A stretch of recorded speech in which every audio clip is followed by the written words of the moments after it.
चुकवायची नाही पंढरीची वारी,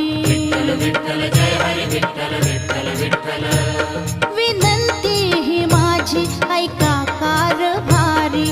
चुकवायची नाही पंढरीची वारी, सदा